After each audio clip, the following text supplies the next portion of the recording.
principal secretaries or accounting officers cannot and must never be seen to micromanage parastatals or state corporations.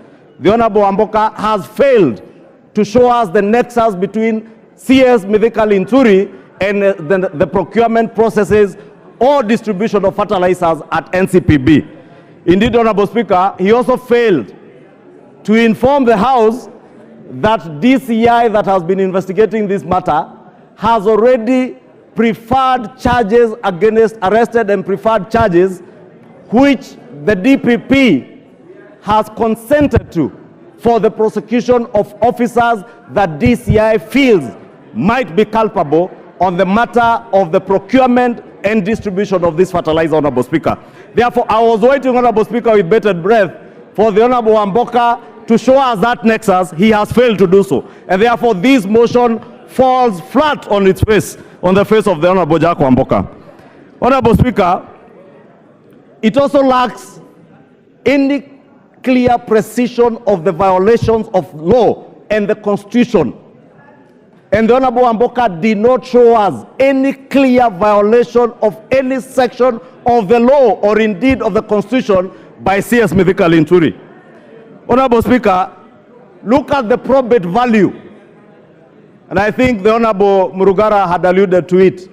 The Honorable Mbaya had also alluded to the probate value of the issues that the Honorable Jack Wamboka has tabled before the House. Honorable Speaker, he took us through what the Honorable Member for Kilifi North was telling us were not just excerpts from Citizen, NTV, Nation newspapers, Star newspaper, and other media houses.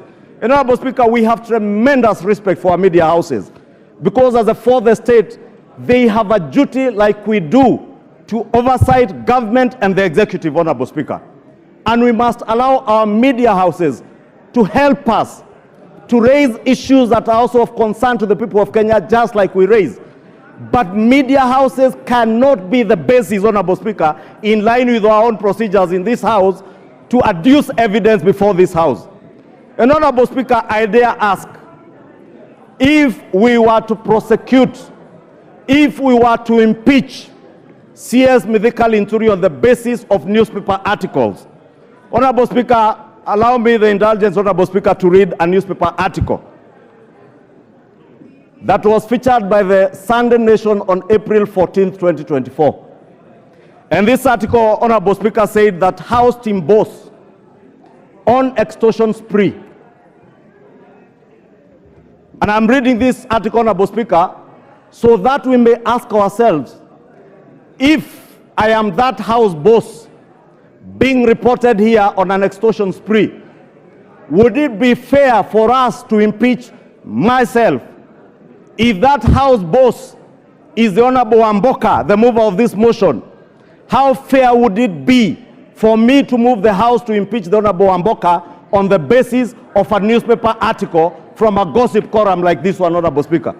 This article said that the chairman of a powerful committee is on the spot for harassing witnesses that appear before him. Talk of town has landed the chairman calls cabinet secretaries scheduled to appear before his committee and demands huge amounts of money in order to be looked at favorably when they appear. The CSAs were heard complaining that the MP is demanding and asks for money using threats at least 1 week before they appear in his committee. Those who fail to play ball by parting with cash demand are harassed during their appearance and negative reports are given on their manifesto. Honorable Speaker, Honorable Speaker, Member for Busia, you are total out of order to stand up and raise your hands. Order. Honorable Speaker, I read this article because I am pointing to the issue of us using newspaper articles, media reports to impeach state and public officers, including members of parliament, chairs of committees, cabinet secretaries, principal secretaries, Honorable Speaker, that we cannot use the basis of newspaper reports to to impeach anybody. And that's why I said, Honorable Speaker, if I was that House boss, only that I don't chair a committee, the Honorable Amboka Wanami is a chair of a powerful committee. How do I know? Who would know what this newspaper column was, who it was referring to? Supposing it was Honorable Amboka, how fair would it be for us to seek to impeach him on the basis of a gossip column, like he's calling on us to impeach a cabinet secretary today on the basis of newspaper and media reports? Speaker, I say, Honorable Speaker, he has completely failed to prove his case. Honorable Speaker,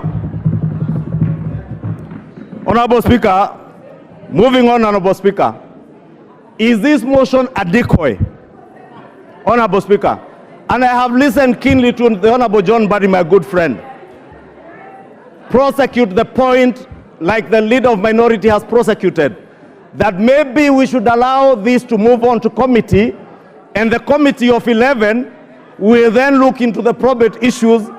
But if the probate value of the evidence being adduced by the Honorable Amboka in the motion is defective ab initio, then we will be wasting valuable parliamentary time. Honorable Speaker, if you want committees to look into this issue, I am certain there are many members, including the member for Kwanza, who sit in the Agriculture Committee. A committee of this House is looking into the probate value of all the issues that were presented before that committee and is undertaking an inquiry into this matter. If I was the Honorable John Wamboka, I would have been patient to wait for the Agriculture